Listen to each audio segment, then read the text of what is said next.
Today, we're going to call my dad and actually ask him some questions about what people ate in 1948. Hey, hi, is Dad there? Yep, he's right here. He's ready. Great. Hi, Dad. Hi, Snook. So now everyone knows my my name. You called me, other than Dr. Berg, they'll call me Snooks. So great. Thanks for that. How about Skeezy? Oh, no, anything but that.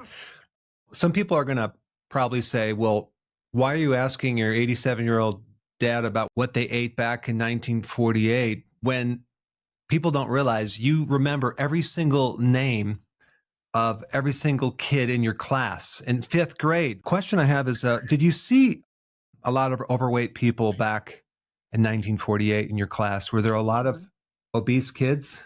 In 48, no, not really at all. Was diabetes common among children? I only know one. I had one friend that had diabetes, but other than that, no. What about like food allergies or autism? Was that popular back then? No, it wasn't. Yeah. When you walked to the grocery store and you looked for cereals, did they have things like Fruit Loops and Captain Crunch and Flintstone Pebbles? No. Then you'd have candy bars, Baby Ruth. I remember that. You know, the original Baby Ruth and maybe Snickers. But that was not a lot of bagged, stuff like they have now. Was high fructose corn syrup popular in a lot of the candies and sodas? Not that I know of. Didn't you tell me that you mainly had oatmeal with milk? That was your cereal? Yes. What about your teacher? Did the teacher remind all the kids to hurry up and take their mid-morning snacks because it's so important to snack? No, absolutely not. What about your mom? Did your mom ever tell you that don't spoil your appetite by eating something before dinner? That, yes. Yeah. Yeah, snacking was not a big thing back then, was it? No, my snacks I would have, maybe it would be a piece of fruit, an apple or something on that order.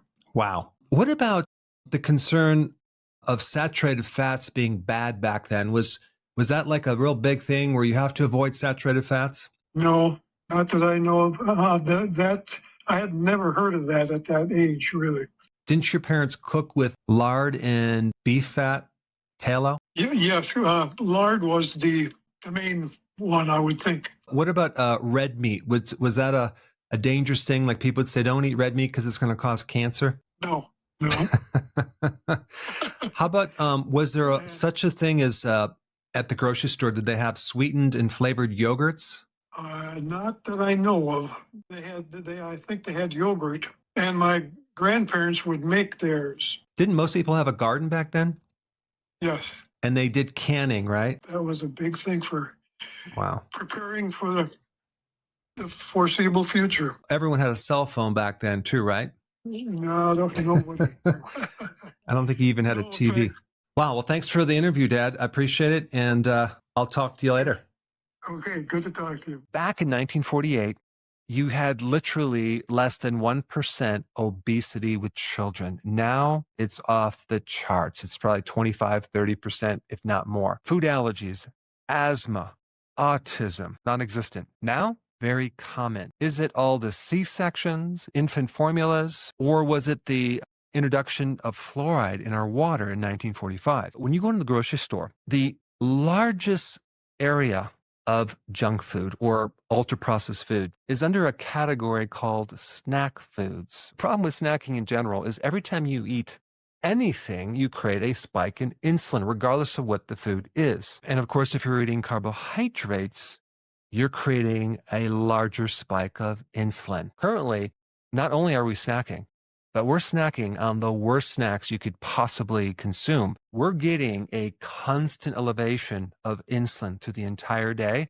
That insulin level doesn't ever have a chance to come down to normal. That poor pancreas has to constantly put out so much insulin to take all that sugar from the blood and get it out of the blood. Insulin resistance is literally behind nearly every chronic illness, from fatty liver, high blood pressure, diabetes, obesity, inflammatory diseases, not to mention all the mood disorders and the dementia and the chronic cognitive decline. If you compare the grocery stores in America, and then you go to Europe, like France or Italy, a lot of people go to the food market on a regular basis. They have raw cheese, they have meats, they have vegetables, they have fruits. And yes, they do sell bread, but it's not the refined bread that you'd get in the American grocery store. The quality food in Europe is just way better than America. Commercial bread, right? You have dough conditioner, preservatives to increase shelf life, even high fructose corn syrup. They put that in the bread. Homemade bread, flour, water, yeast, salt. In America, we have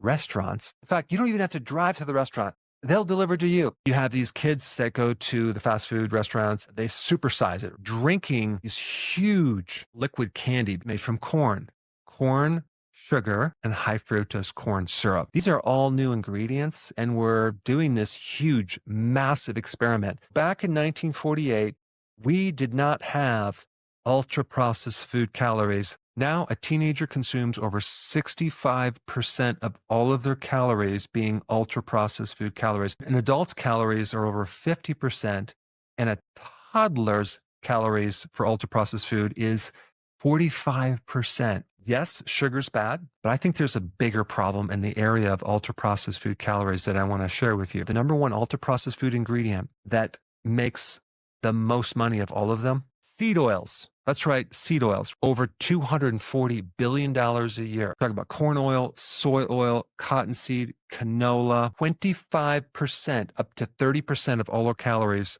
are seed oils. Somehow, seed oils have been made to be heart healthy. This next ingredient is number 2 on the list, and it generates $220 billion a year. Grain-based starches, the highly processed industrial starch, modified food starch, modified cornstarch. It's the maltodextrin. It spikes your blood sugar, sometimes a lot higher than actual sugar. Yet it's not classified as a sugar. You're focused on gluten-free, sugar-free.